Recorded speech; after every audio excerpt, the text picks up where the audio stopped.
നമസ്കാരം, എല്ലാവർക്കും സ്വാഗതം. ഇന്നത്തെ ഡെയിലി അപ്ഡേറ്റ്സിലേക്ക്. ഇന്ന് 2026 ജൂൺ മാസം 17-ാം തീയതി ബുധനാഴ്ച. ഇന്നത്തെ ഏറ്റവും പ്രധാനപ്പെട്ട വാർത്താ അപ്ഡേറ്റുകളും നാളെയും തുടർന്നുള്ള ദിവസങ്ങളിൽ നിങ്ങൾ അറിഞ്ഞിരിക്കേണ്ട, ശ്രദ്ധിക്കേണ്ട വളരെ പ്രധാനപ്പെട്ട വാർത്താ അപ്ഡേറ്റുകൾ, അറിയിപ്പുകൾ എന്തൊക്കെയെന്നാണ് ഡെയിലി അപ്ഡേറ്റ്സിൽ നിങ്ങളുമായിട്ട് ഷെയർ ചെയ്യുന്നത്.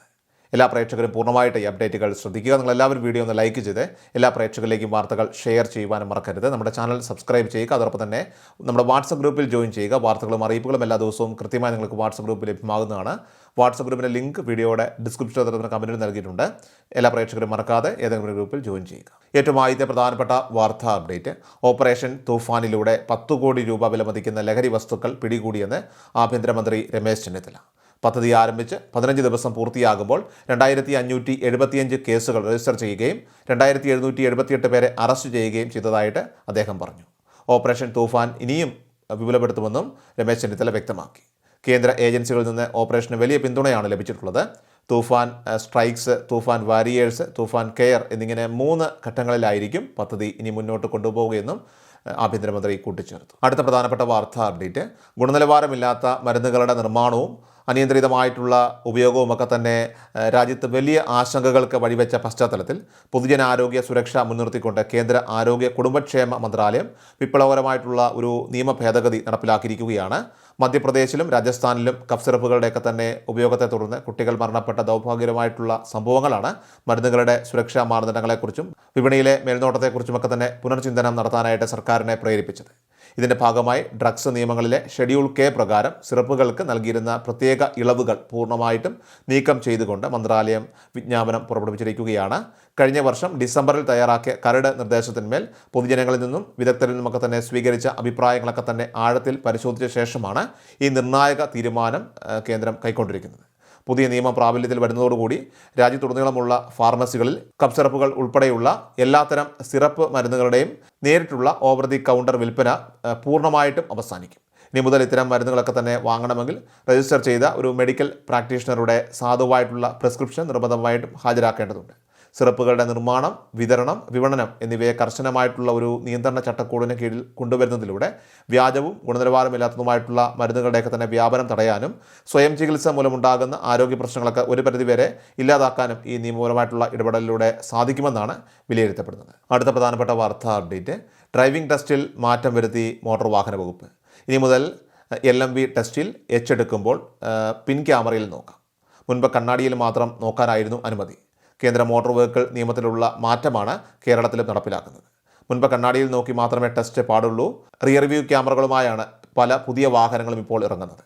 ഈ സാഹചര്യത്തിലാണ് നിയമത്തിൽ ഇപ്പോൾ മാറ്റം വരുന്നത്. എന്നാൽ ചില നിബന്ധനകളുണ്ട്. പൂർണ്ണമായി ക്യാമറ നോക്കി ടെസ്റ്റ് എടുക്കാനായിട്ട് പാടില്ല. അടുത്ത പ്രധാനപ്പെട്ട വാർത്താ അപ്ഡേറ്റ്, നമ്മുടെ സംസ്ഥാനത്തെ വിവിധ സ്വയം തൊഴിൽ വായ്പാ പദ്ധതികളിലേക്കുള്ള അപേക്ഷകൾ ഇപ്പോൾ സ്വീകരിച്ചു തുടങ്ങിയിട്ടുണ്ട്. പൊതുവിഭാഗങ്ങൾ, അതോടൊപ്പം തന്നെ സംവരണ വിഭാഗങ്ങൾ, മതന്യൂനപക്ഷങ്ങൾ എന്നിവർക്കായിട്ട് വ്യത്യസ്ത വകുപ്പുകൾ വഴിയാണ് ഈ പദ്ധതികളൊക്കെ തന്നെ നടപ്പിലാക്കുന്നത്. പിന്നോക്ക വിഭാഗ വികസന കോർപ്പറേഷൻ വഴിയുള്ള വായ്പകൾ, എംപ്ലോയ്മെൻറ്റ് എക്സ്ചേഞ്ചിൽ പേര് രജിസ്റ്റർ ചെയ്തവർക്ക് ഈടില്ലാതെ ലഭിക്കുന്ന വായ്പകൾ, അതോടൊപ്പം തന്നെ ഗ്രൂപ്പ് സംരംഭങ്ങൾക്കുള്ള സഹായങ്ങൾ, ഒറ്റയ്ക്ക് സ്വയം തൊഴിൽ ആരംഭിക്കാനുള്ള പദ്ധതികൾ എന്നിവയെല്ലാം തന്നെ ഇതിൽ ഉൾപ്പെടുന്നുണ്ട്. ഈ വായ്പകൾക്ക് ആകർഷകമായിട്ടുള്ള സബ്സിഡികളും ലഭ്യമാണ് എന്ന കാര്യം കൂടി പ്രത്യേകം ഓർക്കുക. അപേക്ഷിക്കേണ്ട രീതിയെക്കുറിച്ചും യോഗ്യതകളെക്കുറിച്ചും കൃത്യമായി മനസ്സിലാക്കാൻ ബന്ധപ്പെട്ട വകുപ്പുകളുടെയൊക്കെ തന്നെ ഓഫീസുകളുമായിട്ടോ ഔദ്യോഗിക വെബ്സൈറ്റുകളുമായിട്ടോ ഉടൻ തന്നെ ബന്ധപ്പെടുക. അടുത്ത പ്രധാനപ്പെട്ട വാർത്താ അപ്ഡേറ്റ്, കിസാൻ സമ്മാൻ നിധി ഉൾപ്പെടെയുള്ള വിവിധ കാർഷിക ആനുകൂല്യങ്ങളൊക്കെ തന്നെ കർഷകർക്ക് തടസ്സമില്ലാതെ ലഭിക്കുന്നതിന് ഇനി മുതൽ കർഷക ID നിർബന്ധമാക്കുകയാണ്. കിസാൻ സമ്മാൻ നിധിക്ക് പുറമെ കാർഷിക ലോണുകൾ, ജൈവ രാസവള സബ്സിഡികൾ, കാർഷിക യന്ത്രവൽക്കരണ പദ്ധതികൾ, വിള ഇൻഷുറൻസ് തുടങ്ങിയ പല കാര്യങ്ങൾക്കും ഈ ID അത്യന്താപേക്ഷിതമാണ്.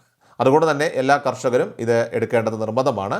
നിലവിൽ അക്ഷയ കേന്ദ്രങ്ങൾ വഴിയോ മറ്റ് ഓൺലൈൻ സർവീസ് സെൻ്ററുകൾ വഴിയോ കർഷകർക്ക് ഇതിനായിട്ട് അപേക്ഷിക്കാവുന്നതാണ്. കരമടച്ച രസീത്, അതോടൊപ്പം തന്നെ ആധാറുമായി ലിങ്ക് ചെയ്തിട്ടുള്ള മൊബൈൽ നമ്പർ, ബാങ്ക് അക്കൗണ്ട് വിവരങ്ങൾ എന്നിവയാണ് രജിസ്ട്രേഷനായിട്ട് ആവശ്യമുള്ളത്. അപേക്ഷ സമർപ്പിച്ചു കഴിഞ്ഞ് ഇത് അധികൃതർ അപ്രൂവ് ചെയ്താൽ മാത്രമേ ID ജനറേറ്റ് ആവുകയുള്ളൂ. ഇനി ഒരു പക്ഷേ അപേക്ഷ റിജക്റ്റ് ആവുകയാണെങ്കിൽ അതിനുള്ള കാരണം കണ്ടെത്തി എത്രയും വേഗം അത് പരിഹരിക്കേണ്ടതുണ്ട്. ആനുകൂല്യങ്ങൾ മുടങ്ങാതെ ലഭിക്കുന്നതിനുള്ള പ്രധാന കാര്യമായതുകൊണ്ട് തന്നെ കർഷകർ ഒട്ടും വീഴ്ച വരുത്താതെ ഈ നടപടിക്രമങ്ങളൊക്കെ തന്നെ വേഗത്തിൽ പൂർത്തിയാക്കുവാൻ പ്രത്യേകം ശ്രദ്ധിക്കുക. കൂടാതെ മുൻപ് തന്നെ ഇതിനായിട്ട് അപേക്ഷിച്ചിട്ടുള്ള കർഷകർ തങ്ങളുടെ അപേക്ഷയുടെ നിലവിലത്തെ സ്റ്റാറ്റസ് കൂടി ഒന്ന് ഓൺലൈൻ വഴി പരിശോധിക്കേണ്ടതാണ്. അടുത്ത പ്രധാനപ്പെട്ട വാർത്താ അപ്ഡേറ്റ്, കേരളത്തിലെ ലക്ഷക്കണക്കിന് വീട്ടമ്മമാരും സ്ത്രീകളും ഏറെ പ്രതീക്ഷയോടുകൂടി ആശ്രയിക്കുന്ന സ്ത്രീ സുരക്ഷാ വീട്ടമ്മ പെൻഷൻ പദ്ധതി നേരിടുന്ന പ്രതിസന്ധികളെക്കുറിച്ചും ഗുണഭോക്താക്കളുടെ ആശങ്കകളെക്കുറിച്ചുമുള്ള വ്യക്തമായിട്ടുള്ള ഒരു വിവരണമാണ് പറയുന്നത്. ചില പ്രമുഖ മാധ്യമങ്ങൾ പുറത്തുവിടുന്ന റിപ്പോർട്ടുകൾ പ്രകാരം സാമ്പത്തിക സഹായം വിതരണം ചെയ്യേണ്ട ഫയലുകൾ അത് സംസ്ഥാന സർക്കാർ തടഞ്ഞു വെച്ചിരിക്കുന്നതുമായി ബന്ധപ്പെട്ട ഗുരുതരമായിട്ടുള്ള പ്രതിസന്ധികളാണ് ഇപ്പോൾ നിലവിലുള്ളതെന്നാണ് പറയുന്നത്. കൃത്യമായ തുക അനുവദിക്കേണ്ട മാസങ്ങളിൽ അത് നൽകാതെ ഫയലുകൾ പെൻഡിങ് വെച്ചിരിക്കുന്നതിനാൽ തന്നെ പദ്ധതിയിലെ 2 ഗഡുക്കളാണ് ഇപ്പോൾ പൂർണ്ണമായിട്ടും കുടിശ്ശികയായിരിക്കുന്നത്. അതായത് കഴിഞ്ഞ ഏപ്രിൽ മെയ് മാസങ്ങളിൽ ഗുണഭോക്താക്കൾക്ക് ലഭിക്കേണ്ടിയിരുന്ന ധനസഹായം ഇതുവരെ അത് വിതരണം ചെയ്തിട്ടില്ല. നിലവിൽ നമ്മൾ ജൂൺ മാസത്തിലൂടെയാണ് ഇപ്പോൾ കടന്നു പോകുന്നതിനാൽ തന്നെ ഈ മാസത്തെ തുക കൂടി ഉൾപ്പെടുത്തിയാൽ ഓരോ ഗുണഭോക്താവിനും ഏകദേശം 3000 രൂപയോളം സർക്കാർ ഇനി നൽകാനുണ്ട്. നിലവിൽ ഈ ആനുകൂല്യം ലഭിക്കാൻ പൂർണ്ണ അർഹത നേടി അപ്രൂവൽ ലഭിച്ചിട്ടുള്ള 16 ലക്ഷത്തിലധികം ഗുണഭോക്താക്കൾ സംസ്ഥാനത്തുണ്ടെന്നാണ് കണക്കുകളൊക്കെ തന്നെ സൂചിപ്പിക്കുന്നത്. ഇതിന് പുറമെ പുതുതായിട്ട് ധനസഹായത്തിനായിട്ട് 5 ലക്ഷത്തോളം അപേക്ഷകർ വേറെയും വന്നിട്ടുണ്ടെങ്കിലും അവരുടെ ഫയലുകൾ അത് കൃത്യമായി പരിശോധിച്ച് അപ്രൂവ് ചെയ്യുന്ന കാര്യത്തിലും വലിയ താമസം നേരിടുന്നുണ്ട്. സാധാരണക്കാരായിട്ടുള്ള വലിയൊരു ജനവിഭാഗത്തെ ബാധിക്കുന്ന ഈ ബുദ്ധിമുട്ടുകൾക്ക് സംസ്ഥാന സർക്കാർ എത്രയും വേഗം പരിഹാരം കാണുമെന്നാണ് എല്ലാവരും പ്രതീക്ഷിക്കുന്നത്.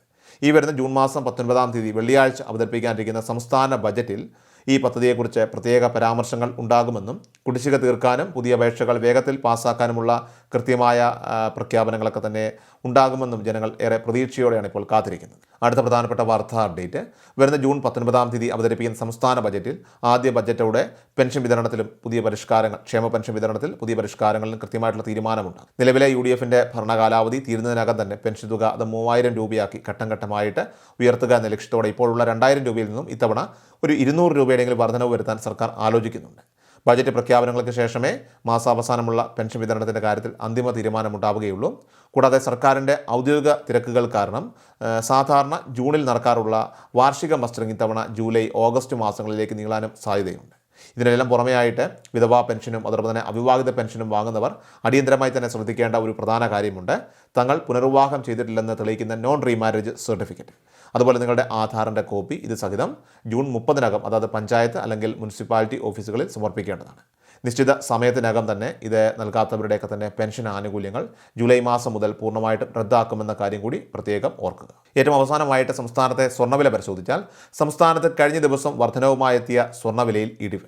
ഇന്നലെ 2026 ജൂൺ 16 ചൊവ്വാഴ്ച 22 കാരറ്റ് സ്വർണ്ണത്തിന് ഗ്രാമിന് 15 രൂപ കുറഞ്ഞ് 13,875 രൂപയും പവന് 120 രൂപ കുറഞ്ഞ് 1,11,000 രൂപയിലുമാണ് വ്യാപാരം പുരോഗമിച്ചത്. സോ ഡെയിലി അപ്ഡേറ്റ്സ് പൂർണ്ണമാവുകയാണ്. എല്ലാവരിലേക്കും നിങ്ങളെ അപ്ഡേറ്റ്സ് ഇപ്പോൾ തന്നെ ഷെയർ ചെയ്യുക, നമ്മുടെ വാട്സപ്പ് ഗ്രൂപ്പിൽ ജോയിൻ ചെയ്യുക. വാർത്തകളും അറിയിപ്പുകളും എല്ലാ ദിവസവും കൃത്യമായി നിങ്ങൾക്ക് വാട്സപ്പ് ഗ്രൂപ്പിൽ ലഭ്യമാകുന്നതാണ്. നമ്മുടെ വാട്സപ്പ് ഗ്രൂപ്പിൻ്റെ ലിങ്ക് വീഡിയോയുടെ ഡിസ്ക്രിപ്ഷൻ അതുപോലെ കമൻറ്റിൽ നൽകിയിട്ടുണ്ട്. സോ എല്ലാ പ്രേക്ഷകരും മറക്കാതെ ഏതെങ്കിലും ഒരു ഗ്രൂപ്പിൽ ജോയിൻ ചെയ്യുക, വാർത്തകൾ എല്ലാവരിലേക്കും ഷെയർ ചെയ്യുക. വീഡിയോ ഡെയിലി അപ്ഡേറ്റ്സുമായിട്ട് നമുക്ക് നാളെ കാണാം. ഇതുവരേക്കും നന്ദി, നമസ്കാരം. കൃഷൽ മീഡിയ എല്ലാ ദിവസവും വാർത്തകളും അറിയിപ്പുകളും ഡെയിലി അപ്ഡേറ്റ്സും ലഭിക്കാൻ ഇപ്പോൾ തന്നെ ചാനൽ സബ്സ്ക്രൈബ് ചെയ്യുക, ഫോളോ ചെയ്യുക. നിങ്ങളുടെ ലൈക്കും ഷെയർ നൽകി ഞങ്ങളെ സപ്പോർട്ട് ചെയ്യുക. നിങ്ങളുടെ അഭിപ്രായങ്ങൾ കമന്റ് ബോക്സിൽ രേഖപ്പെടുത്തുക.